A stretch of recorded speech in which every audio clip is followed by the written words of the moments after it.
하나님의 열심이라는 제목으로 함께 은혜를 나누도록 하겠습니다. 한번 따라해 보시기 바랍니다. 하나님의 열심. 오늘 본문 말씀은 이제 지난주에 이어서 예수님께서 대상자들이 똑같습니다. 거기에 있는 사람들에게 또 비유를 하는 것입니다. 지난주에는 비유를 두 아들의 비유를 했죠. 누구에게 했습니까? 종교 권력자들에게 했어요. 그래서 대제사장들과 백성의 장로들에게 했습니다. 그들에게 또 하는 거예요. 그리고 거기다가 이제 바리새인들까지 이 말씀을 듣고 있음을 우리가 알 수가 있습니다. 마지막 절에 보면은 왜 이 비유를 또 할까요? 이 사람들이 깨닫지 못하기 때문에 그래요. 깨닫지 못해요. 뭘 깨닫지 못할까요? 자기들이 악한 자인 것을 깨닫지를 못하고 있기 때문에 이 비유를 또 하는 것입니다. 그래서 이 비유는요, 다른 것이 아니에요. 이 비유는 다른 것이 아니라 비유 자체는 뭐 다른 것이 아니라 악한 농부다라는 것을 드러내는 것이 비유입니다. 그래서 오늘 본문 말씀은 크게 세 부분으로 나눌 수가 있습니다. 비유, 그리고 비유를 통해서 예수님께서 이 종교 권력자들, 이 사람들하고 대화를 나누는 부분, 그리고 마지막에 비로소 이 사람들이 우리를 향해서 하는 말이구나 라는 것을 깨닫고 반응하는 것, 이렇게 세 부분으로 나눌 수가 있어요. 첫 번째 비유는요, 뭐 우리가 읽어서 다 알지만은 이 농부가 악하다라는 거, 소작농들인데 악하다라는 것을 비유해서 말해주고 있어요. 뭐 다른 건 없습니다. 이 비유가 뭡니까? 포도밭의 주인이 멀리 여행을 떠나요. 그래서 이제 소작을 시키는 거예요. 너가 소작을 해라. 그리고 열매는 나한테 줘라. 이렇게 이제 말을 했겠죠. 한 7대3으로 줘라. 뭐 아니면 5대5로 줘라. 이렇게 뭐 어떻게 했겠죠. 그래서 이제 열매 받을 때가 돼서 이제 그 주인이 외국에서 종들을 보냈어요. 그랬더니 어떻게 했어요? 소작농들이 그 종을 때려서 쫓아보냈어요. 그래서 두 번째로 더 많은 종들을 다시 보내요. 열매를 달라고 보내요. 그랬더니 어떻게 했어요? 또 때려서 쫓아보내요. 그래서 이 주인이 어떻게 하냐면 이번엔 아들을 보냅니다. 내 아들을 보내면 존대하겠지. 그랬더니 어떻게 해요? 이 소작농들이 이 아들이구나. 이놈만 없어지면 이것은 우리 거다. 라고 하고 이 아들을 죽여버려요. 죽여버려요. 여러분. 그리고 나서 이제 이게 비유 끝이에요. 그럼 여기서 끝나요. 비유가. 끝나고 나서 그리고 이제 묻습니다. 지금 듣고 있는 종교 권력자들에게 물어요. 그러면 주인이 다시 돌아올 때에 이 소작농들을 어떻게 하겠느냐라고 물어요. 비유가 여기서 끝나버리는 거예요. 그랬더니 여러분 어떻게 하겠어요? 아주 대답이 확실하죠. 뭐 길고 짧고 대볼 것도 없죠. 그래서 이 사람들이 대답을 합니다. 주인이 그 악한 자들을 진멸하고 41절 말씀 한번 다 같이 읽을게요. 시작. 그들이 말하되 그 악한 자들을 진멸하고 포도원은 제때에 열매를 바칠 만한 다른 농부들에게 새로 줄지니이다. 아주 답이 명확하게 나오죠. 뭐 질문할 것도 없죠. 근데 이 사람들이 뭐라고 말하고 있어요? 그 농부들을 악한 자라고 말하고 있다는 거예요. 악한 자. 악한 자. 그러니까 이 비유는 악한 자, 이 농부는 악하다라는 것을 말해주려고 하는 거예요. 악한 자, 악한 자. 이 사람들 스스로 악한 자라고 말하고 있어요. 그렇죠? 그런 사람들이 어디 있어요? 종들을 보냈으면 열매를 줘야죠. 근데 주인의 아들까지 죽여버리다니요. 이거는 뭐 말도 안 되는 거죠. 그 사람들은 악해요. 이 비유가 말하고 있는 것은 이 소작농은 악하다라는 것을 말해주는 것입니다. 그리고 나서 거기서 대답을 들으시고 예수님께서 이제 대화를 이어 나가십니다. 그 대답을 딱 하니까 그 사람들 스스로, 종교 권력자들 스스로 악한 자라고 일단은 말을 했잖아요. 그리고 나서 이제 42절에서 이렇게 얘기를 하십니다. 성경 구절을 한 구절을 인용을 하십니다. 이것은 시편 118편 22절, 23절에 있는 내용이에요. 우리가 잘 알고 있는 내용인데 이렇게 말합니다. 건축자들이 버린 돌이 모퉁이의 머릿돌이 되었나니 이것은 주로 말미암아 된 것이요 우리 눈에 기이하도다 함을 읽어본 일이 없느냐라고 이렇게 물어봅니다. 여러분 이 118편 22절 23절 말씀에서 건축자들이 버린 돌이 뭘까요? 버린 돌.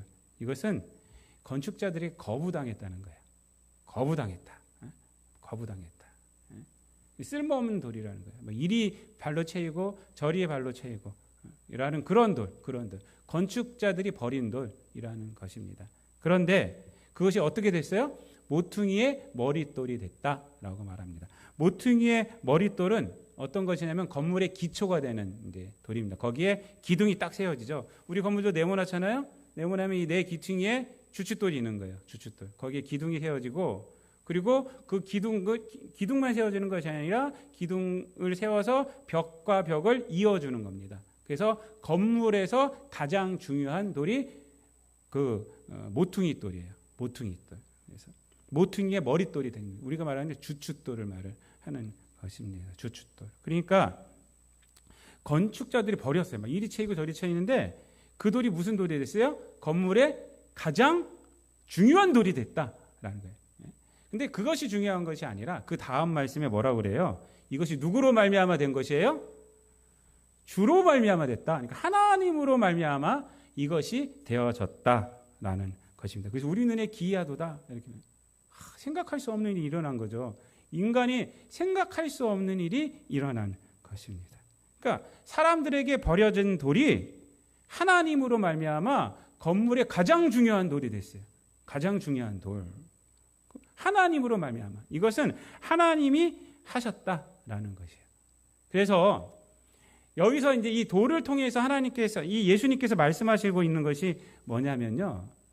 하나님은 당신들의 죄, 그 악한 자들을 넘어서서 일하시는 분이 누구냐? 하나님이시다라는 거예요. 악한 자들을 넘어서서 죄인들을 넘어서서 일하시는 분이 누구냐? 하나님이시다. 그 죄까지도 넘어서서 일하신 분이 누구냐? 하나님이시다. 악으로 다 망가뜨려도 하나님은 그것을 넘으셔서 하나님은 일하시는 분이다라는 것을 이 말씀으로 해주시는 거예요. 그래서 이 돌이 의미하는 것이 바로 그것입니다. 이 돌은 하나님의 그 의지를 말하고 있는 거예요. 하나님의 의지는 인간의 죄로도 무너뜨릴 수가 없다. 그것을 얘기를 하고 두 번째로 돌의 의미가 또 있습니다. 그거 뭐냐면 심판이에요. 심판. 그래서 44절 말씀 한번 다 같이 있습니다. 44절 시작. 이 돌 위에 떨어지는 자는 깨지겠고 이 돌이 사람 위에 떨어지면 그를 가루로 만들어 흩으리라 하시니 이렇게 말을 합니다. 이 머릿돌. 그러니까 버린 돌이 뭐가 됐어요? 버린 돌이 가장 건축에 중요한 돌이 됐어요. 그러니까 돌의 의미는 그거예요. 하나님은 이렇게 일하신다. 하나님의 의지를 이 돌은 나타내고 있고 두 번째는 뭐예요? 하나님의 심판이 이 돌로 말미암아 될 것이다 라는 것이에요. 이 돌이 뭐예요? 예수님이에요. 예수님. 그래서 이 말씀이 요한복음 3장 16절, 17절, 18절에 있는 거예요. 하나님이 세상을 이처럼 사랑하사 독생자를 주셨으니 이는 저를 믿는 자마다 멸망치 않고 영생을 얻게 하려 하심이니라 라는 거예요. 그 다음에 하신 말씀이 뭐예요? 하나님은 심판하러 보내신 것이 아니라 구원하러 보내셨다라는 얘기가 그 다음에 나오고 그리고 그 다음에 하시는 말씀이 뭐예요? 심판은 이것이니 믿지 않기 때문에 이 말이에요. 믿지 않기 때문에. 그래서 예수님을 통해서 이 땅에 심판이 되는 거예요. 근데 그 심판은 뭐예요? 믿지 않기 때문에. 근데 그 얘기를 하고 있는 것입니다. 여러분, 그래서 이 말씀을 통해서 이 예수님께서 지금 궁극적으로 전달하고자 하시는 것은 뭘까요? 너희들은 악하다라는 것을 물론 나타내고 있죠. 너희들은 악하다라는 것을 나타내고 있지만 하나님은 너희들의 악함을 넘어서서 하나님은 구원을 이루실 것이다 라는 것을 말씀하는 거예요. 너희들이 아무리 악한 짓을 해도 그 악함을 통해서 이 땅에 하나님은 구원을 이루실 것이다. 그것이 뭘까요? 십자가죠. 십자가. 이 사람들의 악함은 어디까지 가요? 이제 며칠 지나면, 지금 이제 좀 있으면 이제 며칠 지나면 예수님 십자가에 못 박혀요. 며칠 지나면. 십자가에 못 박혀요. 그것이 뭡니까? 이 사람들의 악함이에요. 악함. 하나님의 아들을 십자가에 못 박혀요. 그런데 하나님은 그 십자가를 뭘로 만드셨어요? 구원의 증거로 만드셨잖아요. 그 악함을 통해서 구원의 증거로 만드시고 그 악한 가운데서 무엇이 일어났습니까? 부활. 지금 그 얘기를 하는 거예요. 이것이 주로 말미암아 된 것이다 라는 것입니다. 그래서 여러분 이사야서 7장 9절 말씀은 이것을 뭐라고 그러느냐? 하나님의 열심이라고 말하고 있어요. 하나님의 열심. 한번 이사야서 볼게요. 이사야서 9장 7절. 이사야서 9장 7절입니다. 지금 우리 아침에 새벽 기도 때 이사야서를 보고 있어요. 새벽 기도 열심히 하시는 분들은 금방 찾을 것이고 이사야서 9장 7절 한번 다 같이 읽겠습니다.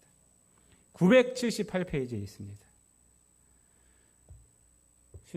구약성경 978페이지에 있습니다. 다 같이 한번 9장 7절 다 같이 한 목소리로 읽습니다. 시작. 그 정사와 평강의 더함이 무궁하며 또 다윗의 왕자와 그의 나라에 군림하여 그 나라를 굳게 세우고 지금 이후로 영원히 정의와 공의로 그것을 보존하실 것이라. 만군의 여호와의 열심히 이를 이루시리라. 아멘. 여러분, 이 말씀이 어떤 내용이냐면요, 아침 묵상 읽으신 분들은 아실 수도 있고요. 어떤 내용이냐면요, 지금 9장 1절부터 7절까지는 메시아가 오신다는 거예요. 메시아가 오신다. 그러니까 예수님이 오신다는 거죠. 메시아가 오신다는 거예요. 그리고 그 메시아는 어떤 분이신지를 말씀을 해주고 있고요. 그 메시아가 어떤 일을 할 것인가를 말씀해 주고 있는 거예요. 그래서 이제 오늘 우리가 읽은 그 7절 위에 보면은 이는 한 아기가 우리에게 낳고 한 아들을 우리에게 주신 바 되었는데 그의 어깨에는 정사를 메었고 그의 이름은 기묘자라 모사라 전능하신 하나님이라 영종하시는 아버지라 평강의 왕이라 할 것임이라. 이렇게 이제 얘기를 해요. 이분이 메시아예요. 메시아. 하나님이란 거예요. 예수님은 이 땅에 인간의 몸으로 오셨지만 완전하신 하나님이잖아요. 그래서 예수님의 정체성에 대해서 말씀하고, 그 다음에 우리가 읽은 7절 말씀은 이렇게 그분이 오셔서 이루신 것. 뭐냐면 그분은 오셔서 다윗의 나라를 굳게 하신다는 거예요. 사무엘하 7장에 보면은 하나님께서 다윗과 언약을 맺으셨죠. 그래서 너의 나라가 무너지지 않는다. 그 나라를 굳게 세우신 분이 누구냐? 메시아예요. 메시아. 그리고 그 나라는 어떤 나라느냐? 공의와 정의가 이루어지는 나라. 하나님의 공의와 정의. 인간의 공의와 정의가 아니에요. 여러분, 정치가 이루어지는 것이 아니에요. 하나님의 공의와 정의가 이루어지는, 그렇게 하시는 분이 누구냐? 메시아라는 것입니다. 그런데 거기까지 말씀하셨으면 끝이 아니라 이것을 누가 이루신다는 거예요? 여호와의 열심히 이루신다. 그런데 왜 이 말씀이 여기에 들어왔을까요? 이 이사야서 8장까지는요 어떤 내용이냐면요, 이 유다가 하나님을 배신한 내용들이에요. 하나님의 말씀을 듣지 않아요. 특별히 지금 이 내용을 말하고 있을 때 이사야가 대면하고 있는 왕은 누구냐면요, 유다의 왕은 아하스라는 왕이에요. 아주 유다에서는 가장 악한 왕이에요. 가장 악한 왕. 그 왕하고 대면하고 있어요. 이사야가 그 왕한테 가서 하나님의 말씀을 전하는데도 하나님의 말씀은 나는 듣지 않겠다라고 이렇게 말하는 왕이 바로 아하스예요. 아하스. 아주 점잖게 말을 하죠. 나는 여호와를 시험하지 않을 것이다. 이렇게 말을 해요. 근데 그 말은 뭐냐면 나는 세상을 의지할 거야. 하나님, 눈에 보이지도 않는 하나님을 내가 왜 의지해? 이렇게 얘기하고 있는 것입니다. 그래서 그 결과로 흑암이 올 것이다라고 말을 해요. 흑암이 올 것이다. 그런 가운데서, 그러니까 이 세상은, 이사야가 지금 마주하고 있는 그 세상은 어떤 세상입니까? 죄만 보이는 세상이에요. 하나님의 백성들이지만 하나님께 순종하는 모습은 하나도 없어요. 온갖 더러운 것만 있고 우상이 넘쳐 흐르는 세상이에요. 여러분, 지금 그것이 이사야가 마주하고 있는 세상입니다. 하나님의 은혜는 쳐버리고 늘 세상만을 의지해요. 그래서 이사야서 8장 6절 말씀에 보면은 이 백성이 천천히 흐르는 실로아의 물은 버리고 르신과 르말리아의 아들을 기뻐한다, 이렇게 말해요. 르신은 다메섹의 머리라고 그러고요, 르말라의 아들은 사마리아의 머리라고 그래요. 이방이에요. 사마리아는 그 이방인들이 점령하고 있는 거 아닙니까? 북이스라엘의 수도. 그래서 실로아의 물은 하나님의 은혜의 물을 말해요. 은혜의 물. 하나님의 은혜의 물은 버려버리고 르신과 르말리아의 아들을 기뻐하고 있다. 우상을 섬기고 세상 사람들이 하는 것처럼 그렇게 살아가고 있다라고 이렇게 말씀을 하고 있습니다. 바로 이 시점에서 지금 이 메시아 예언을 하나님께서는 이사야를 통해서 말하는 거예요. 그럼에도 불구하고 세상이 악이 넘치고 나를 배신하고 그런 백성들이 있음에도 불구하고 뭐가 이루어진다는 거예요? 메시아 예언은 반드시 이루어진다. 하나님의 언약한 것은 반드시 이루어진다. 하나님의 선하심과 하나님의 구원하심은 반드시 이루어진다라는 메시지를 주는 거예요. 근데 그것을 어떻게 이뤄요? 여호와의 열심히 이룬다. 그래서 이 열심이라는 단어를 쓴 것입니다. 여러분 그래서 오늘 본문이 그 얘기를 하고 있는 거예요. 오늘 본문 속에요. 오늘 이제 다시 마태복음 돌아와서 마태복음 오늘 본문의 42절 말씀에 보면은 이것은 주로 말미암아 된 것이요 여기다가 여호와의 열심으로 말미암아 된 것이요 이렇게 집어넣으면 말이 딱 맞아요, 여러분. 제가 한번 넣어서 읽어볼게요.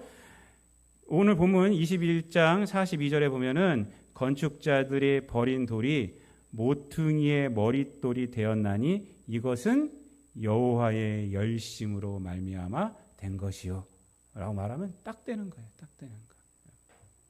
건축자들의 버린 돌이 모퉁이의 머릿돌이 되게 하시는 분이 누구냐? 바로 하나님이시다라는 것입니다.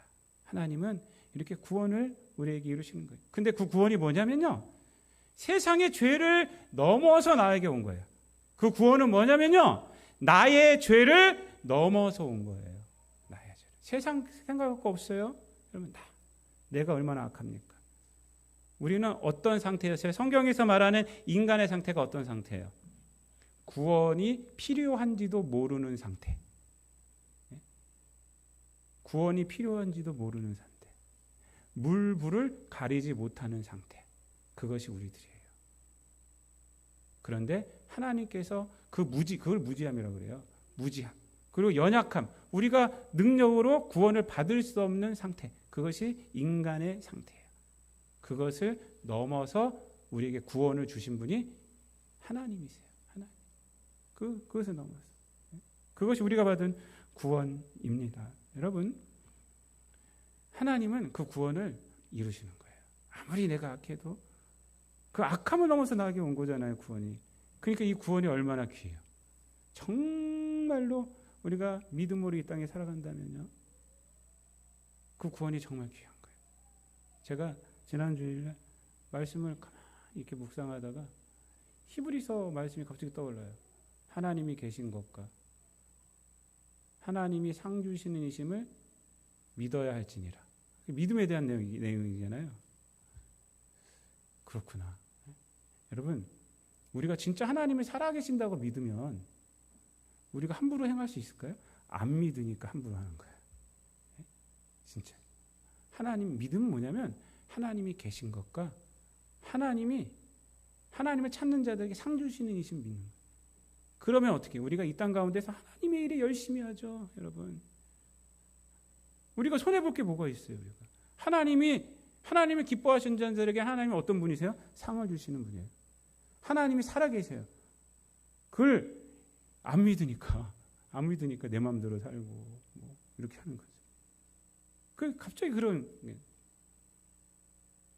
여러분, 하나님의 그 구원의 능력은요, 우리의 죄를 뛰어넘어서 오셨다니까요. 우리의 무지함을 뛰어넘고요, 우리의 악함을 뛰어넘어서 하나님께서 우리를 구원해 주셨어요. 하나님 그렇게 열심을 부리셨다는 거예요. 여러분, 세상이 아무리 악해도 하나님의 뜻은 이루어집니다. 믿습니까? 하나님의 뜻만 이루어져요. 이게 뭐예요? 하나님의 심판이라는 교리에 있는 뜻이에요. 하나님의 심판이라는 것이 뭐예요? 세상의 뜻은, 인간의 뜻은 안 이루어지고 결국 하나님의 뜻만 선다는 거예요.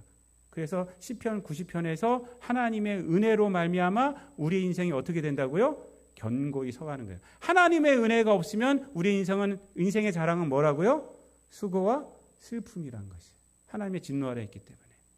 하나님의 은혜가 있으면 우리 인생은 견고히 사는 거예요. 아무리 오래 살아도 그 자랑은 뭐라고요? 하나님의 은혜가 없으면 수고와 슬픔.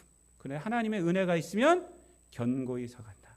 성경은 그 얘기를 하고 있는 것입니다. 여러분, 하나님 입장에서 하나님을, 인간을 심판하는 것이 쉬울까요? 인간을 구원하는 것이 쉬울까요? 하나님의 입장에서. 쉽게 말씀드릴게요. 여러분 입장에서 예? 아이를 정죄하는 게 쉬워요? 아이를 사랑하는 게 쉬워요? 여러분. 교우들, 아이는 무조건 사랑해야 되니까. 사람과의 관계에서 사람을 끊어버리는 게 쉬워요? 아니면 그 사람을 계속 보살펴주고 사랑하는 게 쉬워요? 끊는 게 쉽죠. 안 보면 그만이에요. 그렇죠? 근데 이 사람을 내가 사랑하리라, 이 사람을 내가 다시 일으켜 세우리라 하면 그때부터 일이 복잡해져요. 무엇이 필요합니까? 인내가 필요하죠. 사랑이 필요하죠. 헌신이 필요해요. 얼마나 힘든지 몰라요. 애들 키울 때 얼마나 힘들어요. 아무리 사랑을 해줘도요, 예? 그게 사랑인지도 몰라요. 근데 또 사랑해줘야 돼, 또. 예? 왜? 우리가 사랑하리라 마음 먹었기 때문에. 하나님도 마찬가지예요. 여러분 심판하는 게 얼마나 쉽겠어요. 말씀으로 창조하셨어요. 단 6일 만에 세상을 창조하신 분이에요. 빛이 있으라. 그러니까 빛이 딱 생겼어요. 그 말 한마디면 끝나잖아요. 이것도 다 없어져라. 그러면 끝이잖아요. 근데 하나님이 뭐라고 하셨어요? 구원하리라. 구원하리라. 구원하리라 말씀하셨으니까 그때부터 복잡해지는 거예요. 인간들 말도 뒤질 안 듣고 선지자를 보내도 맨날 때리고 죽이고 막. 그 결국은 누구까지 보낸 거예요? 아들까지 보낸 거잖아요. 아들까지 보낸 거예요. 여러분, 이 성경에서는요, 하나님의 그래서 이 인내와 사랑과 눈물을 우리가 읽을 줄 알아야 돼요. 성경 속에서 내가 세상에서 어떻게 하면 보고받을까? 뭐 이것만 찾으면 절대 그런 거 없어요, 여러분. 물론 그런 거 있을 수도 있겠지만, 예. 성경에서 궁극적으로 말하고자 하는 것은 뭐냐면 하나님의 사랑이에요. 하나님의 사랑. 그 사랑, 구원을 이루겠다고, 하나님께 구원하시겠다고 하신 그 하나님의 열심들이 곳곳에 나오면서 하나님의 눈물이 여러분 이 곳 가운데 있어요. 이사야서가요 그렇게 출발을 해요. 이사야서가 예언서 처음이잖아요. 처음에 딱 들어가요. 이사야서 1장은요 모든 예언서의 서론이라고 할 수 있어요. 모든 예언서의 서론이에요. 그 이사야서 1장에는요 예언서가 말하고 있는 것들이 모두 담겨져 있어요. 근데 뭐가 담겨 있는지 아세요? 여러분, 이사야서 한번 1장 보세요. 이사야서 1장 3절 말씀 한번 보겠습니다.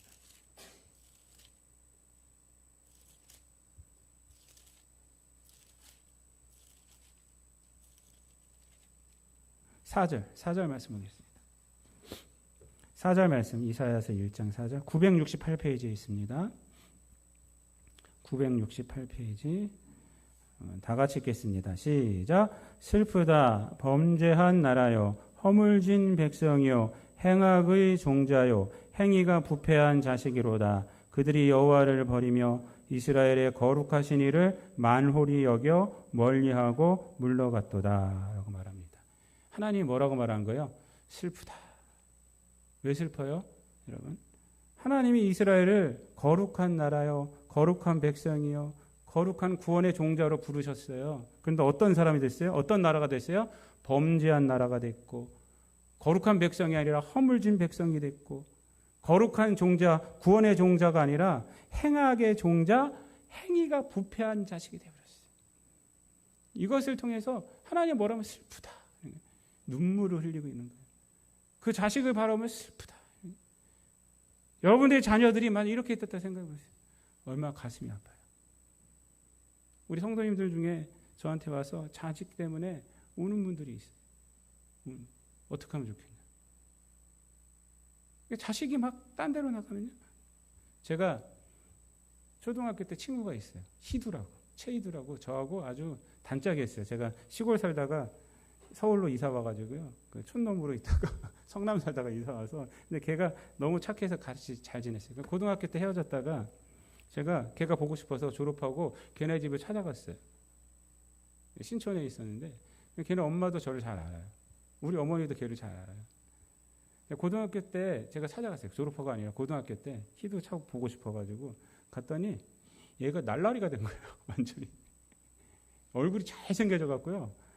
그 친구도 그 광성고등학교 걔네 다녔는데 저는 중앙고등학교 다녔고, 광성고등학교 친구 애들이 희도 아냐고 물어봤더니 걔 얼굴 잘생겨 갖고 학교에서 제임스 딘이라 불린대요. 근데 날라리가 돼가지고요. 막 그냥 바깥으로 노는 거예요. 그래서 찾아갔어요. 제가. 저도 한 미모 하잖아요. 그래서 찾아갔더니 걔네 엄마가 저를 알아보고 성호야 왔냐고, 넌 어떻게 지내냐 했더니 저는 뭐 고등학교 잘 다니고 있습니다. 뭐 공부는 변변치 않아도 그냥 지내고 있습니다. 그랬더니 걔네 엄마가 하는 말이 저를 보고 그러면 됐지. 그러면 됐지. 그게 뭐가 돼요? 사실 우리 엄마도 저를 보면서 속이 막 상하고 있었는데 그러면 됐지. 그러면 됐지. 이러니까. 왜냐면 바깥으로 막 도니까 애가 날라리지 타고 다니고 술 먹고 막 그러고 다니니 고등학생이. 지금 뭐 술 먹고 담배 피우는 거 뭐 애들 별거 아니면 그때는 완전히 날라 애들만 했었잖아요. 지금 하나님이 그렇게 말하는 거예요. 거룩한 종자로 만들어놨더니 행악하는 종자가 돼버렸구나. 그래서 눈물을 흘리고 있는 거예요. 이게 예언서예요. 특히 에레미야서는요, 눈물의 예언자라고 그러잖아요. 그 에레미야 애가가 따로 있어요. 슬픔의 도라가 따로 있어요. 하나님의 그 마음을 에레미야는 얼마나 잘 나타내는지 모릅니다. 눈물을 흘리면서 내가 니들이 왜 그러냐라고 이렇게 말도 하고, 그러면 너 심판당한다 이런 얘기도 하지만 결국은 무슨 얘기를 하고 있어요? 이사야서 9장에서 그래, 그렇지만 나는 너의 악함을 넘어서 반드시 너를 구원해내겠다. 수렁에서 내가 끈져 올리겠다라고 말하는 것이 이사야서 9장이고, 오늘 본문 말씀이에요. 건축자들이 버린 돌이 무슨 돌이 돼요? 모퉁이의 머릿돌이 되게 하신다. 그분은 누구예요? 하나님의 열심이. 하나님의 열심이. 베드로 사도 시대에 예수님이 다시 오신다고 그랬잖아요. 그리고 올라가셨잖아요. 안 오시는 거야.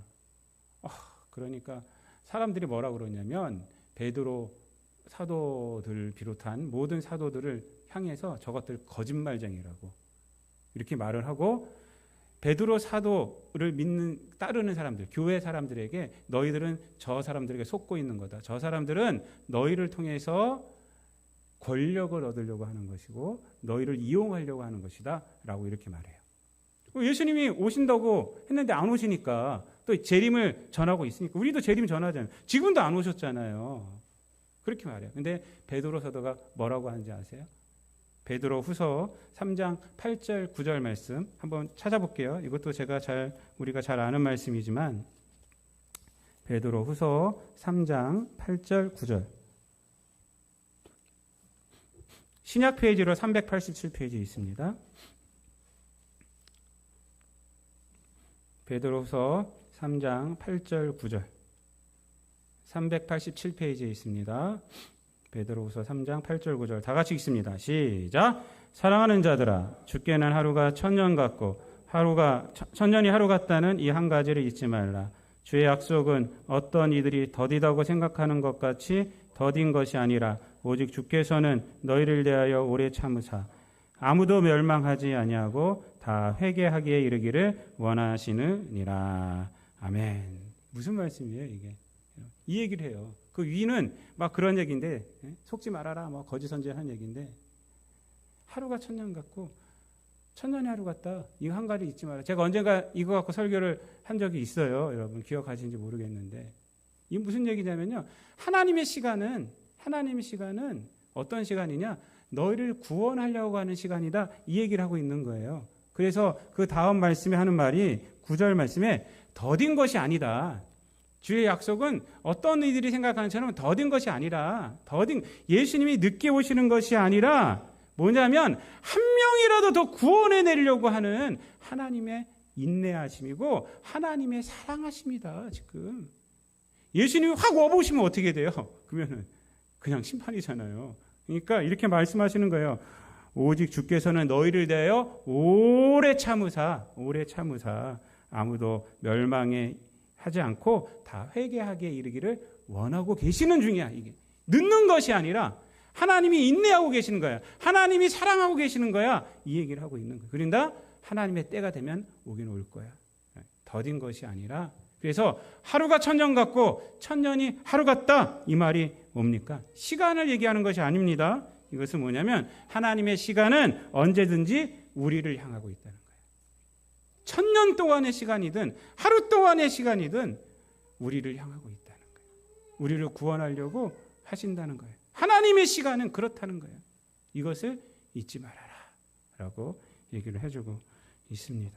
여러분, 하나님의 열심 이것을 우리가 좀 잘 깨달아야 합니다. 그래서 하나님의 부르심과 하나님의 은사에는요 후회하심이 없어요. 그렇죠? 사도 바울이 그 얘기를 하는 거예요. 로마서 11장 29절 그리고 32절에서 이 얘기를 하고 있는 거예요. 하나님은요 후회하시는 분은 아니라는 거예요. 무슨 얘기를 하냐면, 무슨 얘기 때문에 이렇게 나오냐면 9장부터 11장까지는 유다 이스라엘의 구원에 대한 얘기가 아닙니까?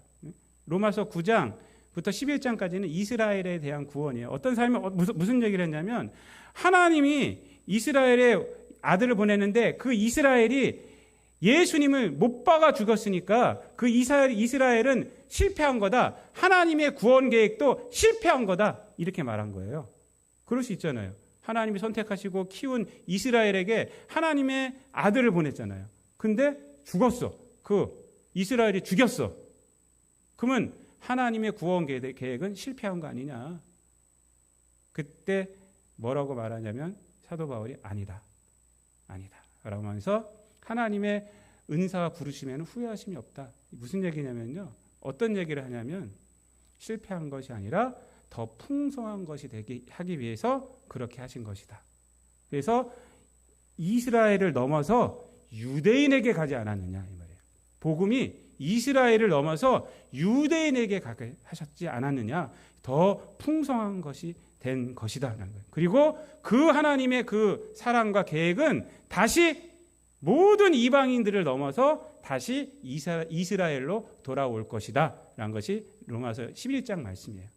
그렇게 풍성하게 하나님은 그렇게 하신 거예요. 그래서 하나님의 은사와 부르심에는 후회하심이 없으신 분이에요. 더 풍성하게 하는 것이라는 거예요. 그래서 그 얘기를 하는 거예요. 하나님이 모든 사람을 순종하지 아니하는데 가두어 두심은 모든 사람에게 긍휼을 베풀려 하심이로다 라는 이런 말이 나오는 거예요. 로마서 11장 32절에서. 그 사람들이 말한 것처럼 불순종하게, 그래 하나님 만들었냐? 그래 하나님이 만드셨다 치자 이렇게. 그것은 왜냐하면 모든 사람들에게 긍휼을 베풀려고 한 거야. 이렇게 나가는 거예요. 그러고 나서 사도 바울이 고백하는 게 하나님의 지혜는 인간이 측량할 수가 없구나. 그래서 깊도다 하나님의 지혜야 지식의 풍성함이요 그의 판단은 헤아리지 못하며 그의 길은 찾지 못할 것이다 라는 거예요. 모든 것들이 주로 말미암아 되고 주로부터 시작됐고 주께로 돌아간다 이 말. 그 얘기를 딱 하고 11장이 딱 끝나는 겁니다. 그리고 12장에서 그러므로 우리는 어떻게 살아야 되는가 나와요. 자, 하나님의 열심 우리가 구원받았습니다. 그러면 우리는 어떻게 살아야 할까요? 그래.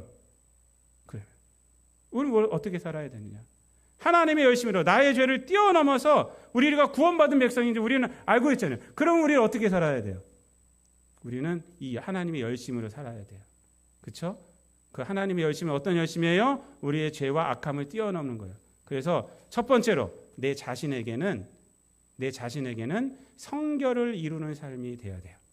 성결이라는 것은 뭐냐면 내가 죄를 이기는 것입니다. 죄의 유혹을 이기는 삶. 이 세상은 죄의 유혹이 얼마나 많아요. 그것을 내가 이기는 삶을 살아가야 합니다. 그래서 사도 바울은 로마서 12장 1절과 2절에서 그러므로 형제들아 내가 하나님의 모든 자비하심으로 너희를 권하노니 너희 몸을 하나님이 기뻐하시는 거룩한 산 제물로 드리라. 이는 너희의 드릴 영적 예배니라 라고 말을 하는 거예요. 지난 시간에도 말했지만은 너희는 이 세대를 본받지 말고 뭐예요? 오직 마음을 새롭게 함으로 변화를 받아 하나님의 선하시고 기뻐하시고 온전하신 뜻이 무엇인지 분별하며 살아가라. 이게 우리가 이제 살아가야 돼요. 죄를 이겨야 돼요. 죄를 이기는 것이 성결이에요. 근데 죄를 이기려면은 우리의 의지로 할 수 있어요? 여러분, 구원받는 것도 우리 의지로 못했잖아요. 근데 구원받았다고 해서 우리 의지로 할 수 있어요? 그 다음부터는 내 의지로 할 수 있어요? 하나님, 이제는 저 안 도와줘도 돼요. 이러고 살아요? 아니죠. 더 하나님을 의지해야 되죠. 그게 성령 충만이에요. 그래서 우리 이만식 목사님은요, 늘 우리한테 설교할 때 그런 얘기 했어요.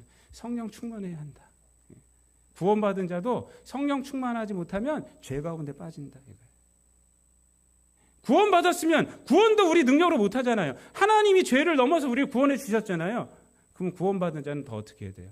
더 하나님을 의지해야 되죠. 더 의지해야 돼요. 구원받고 땡이 아니에요. 여러분, 믿는 자, 안 믿는 자의 차이점이 뭔지 아세요? 세상에 내놓으면요, 아무 차이가 없어요. 그렇죠? 근데 뭔 차이가 있을까요? 뭔 차이가 있을까요? 구원받는 자는 하나님을 의지한다는 거예요. 이 차이예요. 다른 차이 없어요, 여러분. 내가 하나님 믿기 때문에 내가 더 도덕적이지, 그러지 마세요. 그렇지 않아요. 여러분들 모습을 보세요. 여러분, 내 모습을 봐도 그래요. 근데 우리는 하나님을 의지한다는 거예요. 내 의지로 구원 못 받았고 내 의지로 이 땅 가운데서 구원자로 살아갈 수 없습니다. 그래서 구원받은 자는 어떻게 해요? 하나님을 더, 우리를 구원해 주신 하나님의 열심을 더 붙드는 거예요. 그게 뭐예요? 그게 기도예요. 기도고 늘 예배를 사모하는 거고요. 하나님 말씀 가운데 있는 거예요. 이게 성령 충만의 도구예요. 도구. 모이려고 힘쓰고 성도의 모임 안에 있으려고 그러는 거예요. 세상 사람들은 안 그래요. 안 그래요. 그런데 믿는 자들도 예배를 등한시하고 기도하지 않고 성도의 모임 가운데 있지 않고 교회를 사랑하지 않고 이러면 똑같아요. 똑같아요. 왜? 성령의 은혜가 없기 때문에. 여러분, 사도 바울은 뭐라고 말씀했습니까? 에베소서 5장 18절 말씀에서 술 취하지 말라. 이는 방탕한 것이니 오직 성령으로 충만함을 받으라고 했어요. 제가 구원받고 나서요. 제가 모태신앙이에요. 구원받고 나서 하나님은 예수님이 인격적으로 만나고 나서 변한 게 뭔지 아세요? 변한 게 하나님 말씀만 보면 눈물이 나. 예배 시간마다 다 참여했어요. 그때 제가 삼수할 때. 근데 예배 시간이 너무 좋아. 기도하는 시간이 너무 좋아. 그냥 하나님 말씀 듣고 찬양 듣고 이것이 너무 좋아요. 계속 그러고 다녔어요. 그러고 우리 동생 친구들이요. 이거 동생이 71년생이에요. 돼지띠. 걔 친구들이 나한테 성호 형 미쳤나 보다. 막 이랬어요. 왜 그러세요? 아주 그냥 새벽 기도부터 해서 계속 받았어요, 제가. 왜냐면요. 구원받고 나니까 은혜가 너무 좋아. 근데 그것을 점점 끊었더니 다시 점점 옛날 모습으로 돌아가요. 그거예요. 차이점 딴 거 없어요. 여러분, 성결하기 위해서는 어떻게 해야 돼요? 성령 충만해야 돼요. 성령 충만하기 위해서는 어떻게 해야 돼요? 교회 사랑해야 되고 교회 모임이 있어야 되고 기도해야 되고 성도의 모임이 있어야 돼요. 그리고 교회에서 봉사해야 돼요. 세상 가서 봉사하지 마시고 교회에서 봉사하시고 교회에서 내년도에는요. 여기서 아무것도 안 맡으신 분들은 무조건 교회에서 뭐 하나씩 하셔야 돼요. 교회에서 열심히 교회에서 믿는 자의 공동체에서 일해. 놀러 갈지라도 믿는 사람들 같이 다녀야 돼요. 안 믿는 사람 같이 가면요. 재미 하나도 없어요. 사실은. 믿는 자들끼리 다녀야지 말도 통하고 마음도 통하고 기도로 시작하고 기도로 끝나고 이러는 거예요. 여러분 성결하시길 바랍니다. 두 번째로 어떻게 해야 되는가? 우리가 세상의 죄에 대해서 우리는 하나님의 열심으로 대처해야 합니다. 내 열심으로 대처하면 안 돼요. 여러분 내가 세상이 나에게 막 죄로 다가올 때가 있어요. 막 어떤 사람들이 내 남편일 수도 있고 내 부인일 수도 있고 내 자식일 수도 있고 내 친구일 수도 있고 막 악한 것을 막 다가올 때가 있어요. 그때 내 힘으로 땅 누르쳐갖고 이겨내고 나서 하나님께서 나를 이기게 하셨다. 이런 말씀 하지 마세요. 그거는 하나님께서 하신 것이 아니에요. 우리는 하나님의 열심으로 그때 영적인 것을 볼 줄 알아야 돼요. 그때. 그래서 그 악함으로 다가올 때 그것을 하나님이 죄를 뛰어넘어서 오신 것이 하나님의 열심이었잖아요. 그것을 뛰어넘어서 그들에게 다가갈 줄 알아야 돼요. 불쌍하게 여겨야 된다고 언젠가 말씀드렸죠. 제가 긍휼하게 여겨야 돼요. 아, 긍휼하구나. 긍휼하구나. 그렇게 그 사람을 딱 품었을 때 사단이 뒤에서 역사하던 것이 없어져 버리는 거예요. 거기서 이겨봤자 뭐 하겠어요, 우리가. 내가 이겨봤자 뭐 하겠어요, 여러분. 세상적으로 이겨봤자 뭐 하겠어요. 아무것도 안 나타나요. 거기서는 어떻게 해야 되느냐? 우리가 하나님의 사랑으로 나가야 돼요. 근데 그게 할 수 없으면 기도해야 되는 거예요. 하나님, 나에게 그런 능력을 주세요. 내가 십자가를 질 수 있는 능력을 주세요. 라고 기도해야 하는 것입니다. 여러분, 말씀을 마치겠습니다. 종교 예수님의 이 말씀을 이 사람들이 알아들었을까요? 못 알아들었을까요? 이 말씀을 알아들었어요. 근데 어디까지 알아들었느냐?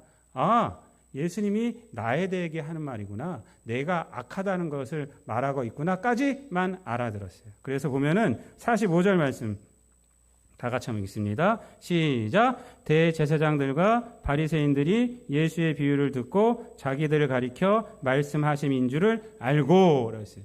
이렇게 알았어요. 이제 알았으면 어떻게 해야 돼요? 회개하고 돌아오면 좋은데 그 다음에 어떻게 해요? 잡고자 하나 이렇게 나가요. 잡고자 하나. 하나님의 말씀이 아무 능력이 아니 됐다는 것입니다. 여러분 마찬가지예요. 우리들도 하나님의 말씀과 구원의 은혜가 나에게 능력이 돼야 돼요. 지식만 가득 차 있으면 이것으로는요 사람들 판단만 하고 다니고 여러분 그것으로는 죄만 짓는 거예요. 그것으로 나에게 가슴을 치는 회개의 말씀이 되어야 되고 나의 삶을 변화시키는 그런 말씀이 되어야 합니다.